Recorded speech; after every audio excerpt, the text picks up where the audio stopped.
The Wensum is a perfect chalk stream. It features stretches of pools and riffles, all trout-holding features. For our third film, Terry Lawton takes us through the nymph patterns that he has tied for this type of venue. Terry, this is your River Wensum fly box. You've tied all these yourself? I have indeed, yes.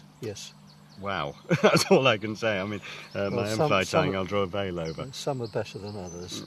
Now, take us through them. Let's work our way down. These are variations on a pheasant tail, really? That's right, yes. They're tied as a proper pheasant tail should be, with just copper wire and no tying thread. But what I've done is added a bit of crystal flash to the tail to represent the shuck of a hatching nymph, and so I would fish those very close to the surface when there is a good hatch on and fish are feeding very near the surface and they haven't perhaps started taking the hatched fly. This is fascinating because actually this is totally new to me. I don't think I've ever seen pheasant tails with this little bit of flash. I mean, is this your own development? It is, yes. I'll probably get shot by the purists for doing it. Yes, Skews will be turning in his grave somewhere, yes. No doubt.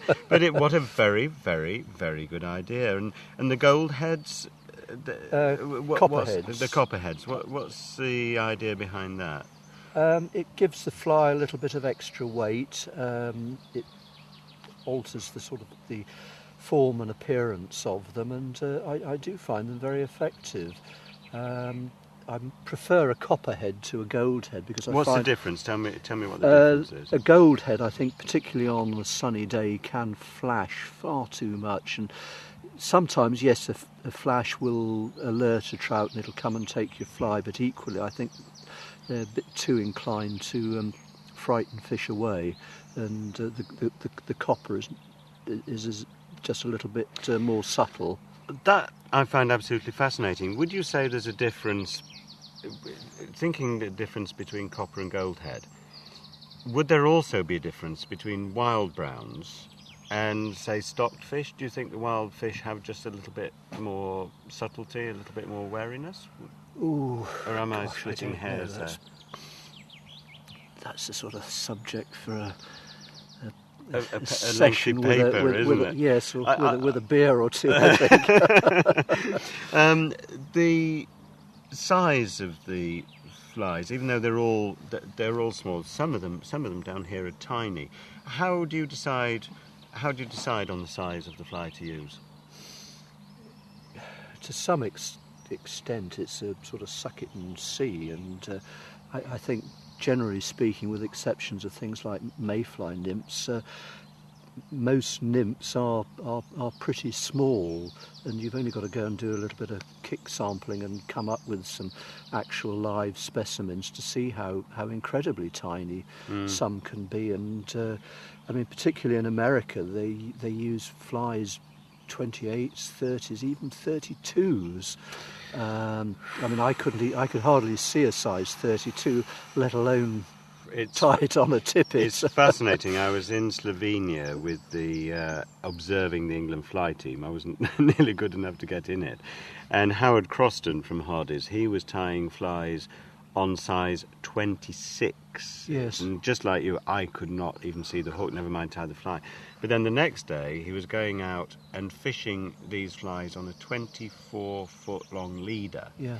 And somehow observing the takes at about 10 or 11 feet down. I mean, I was impressed by that. So what hook sizes are you using there? I mean, I should think the largest is mostly 14, 16, maybe 18. I was going to say these are presumably 18s. Yes, I mean, there's sort of anything smaller than an 18, I do tend to struggle when it comes to tying them. and just for a complete oaf like me, when it comes to fly tying, what are the main ingredients of these little pheasant tails? I mean, what are they tied up of? It is just hurls from the tail of a cock pheasant and fine copper wire.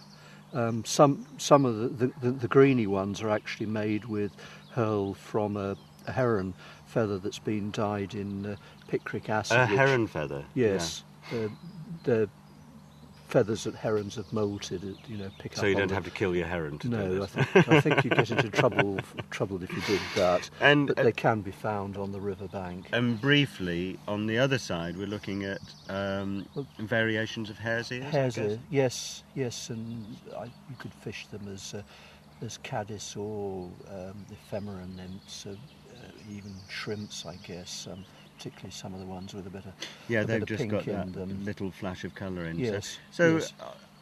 What would make you go the hare's ears route rather than the pheasant's tail?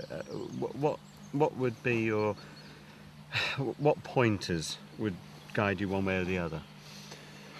I think I'd probably tend to use hare's ears earlier in the season, and when there's less likelihood of there being flies hatching. If there's a prospect of a hatch, then I'd tend towards the sort of the pheasant tail side of the box. But as I say, if there was very little or no fly life in evidence, then I think a hare's ear would probably be the thing to use, because you can fish it as a mayfly nymph or a shrimp or even a caddis. So it's quite versatile. So it covers quite a lot of bases, doesn't it? Indeed, Yeah.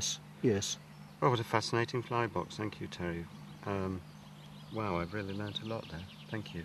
Well, shall we go and see whether any of them we'll work? Go and see if any of them work. Always a crucial test, isn't Indeed, it? yes. No, that was very, very interesting. Thank you very much.